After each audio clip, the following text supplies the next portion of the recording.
Assalamualaikum warahmatullahi wabarakatuh. Innal hamdalillah nahmaduhu wa nasta'inu wa nastaghfiruh wa na'udzu billahi min sururi anfusina wa min sayyiati a'malina. Asyhadu an la ilaha illallah wahdahu la syarikalah wa asyhadu anna Muhammadan abduhu wa rasuluh. Allahumma sholli ala Muhammad wa ala alihi wa ashabihi ajma'in. Saudara-saudaraku, warga MTS Muhammadiyah 1 Purbalingga yang dirahmati oleh Allah. Dalam sebuah kisah diceritakan oleh Mu'ad bin Jabal. Mu'ad bin Jabal ini adalah merupakan sahabat Rasulullah yang orang begitu dekat dengan Rasulullah. Bahkan beliau, sahabat Mu'ad bin Jabal ini adalah salah seorang pemuda yang ikut dalam baiat Aqobah. Dengan baiat itulah yang nanti Islam bisa berkembang di Madinah. Suatu saat beliau Mu'ad bin Jabal dibonceng bersama Rasulullah Muhammad SAW, sehingga jarak antara beliau Rasul dan Mu'ad bin Jabal begitu dekat. Di saat-saat begitu dekat itulah Rasulullah SAW menyampaikan dakwahnya kepada Mu'ad bin Jabal, seorang pemuda yang begitu gesit, begitu cerdas. Ia bisa menangkapnya dengan penangkapan yang hati yang jernih. Rasulullah Muhammad SAW bertanya kepada Mu'ad, "Wahai Mu'ad bin Jabal, tahukah engkau apa hak Allah atas para hamba-hambanya?" Mu'ad bin Jabal menjawab, "Allah dan Rasulnya yang lebih mengetahui."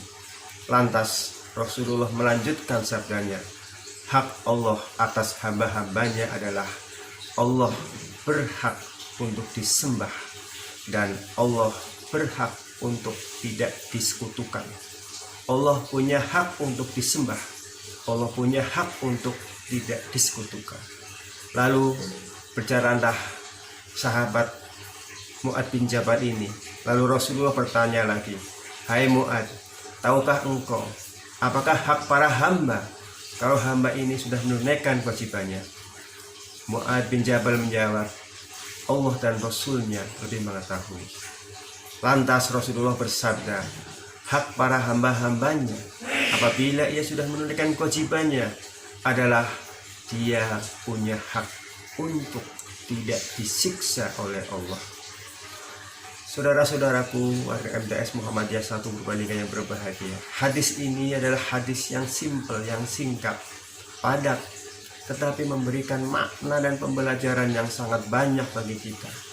Yang pertama, hubungan antara Mu'ad dengan Rasulullah begitu dekat. Di saat dekat itulah kita menyampaikan sesuatu yang penting pada orang-orang yang dekat. Kedekatan akan membuahkan sesuatu yang positif.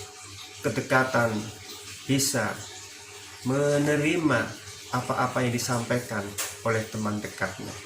Ketika begitu dekat Rasulullah dengan Mu'ad, Rasulullah menyampaikan sesuatu yang sangat penting, yang tentang hak Allah dan hak manusia.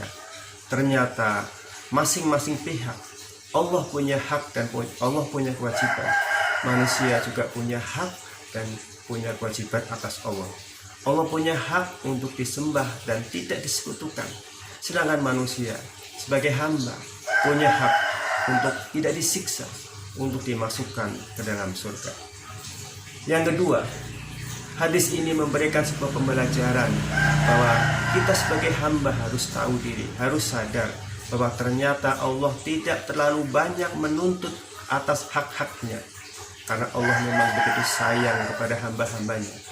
Allah menciptakan hamba-hambanya atas dasar cinta kasih sayang, sehingga dia tidak ingin memberatkan, mensusahkan, merepotkan. Tugas kita sebagai hamba hanya sami'na wa ta'na, hanya patuh, tunduk, taat.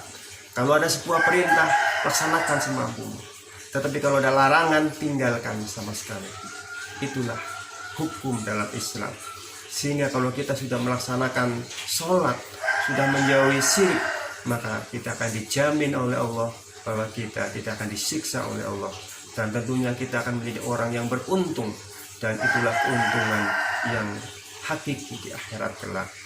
Saya kira hanya itu kultum yang dapat saya sampaikan. Singkat, mudah-mudahan bermanfaat bagi kita semua. Subhanakallahumma bihamdika asyhadu an la ilaha illa anta astaghfiruka wa atubu ilaik. Assalamualaikum warahmatullahi wabarakatuh.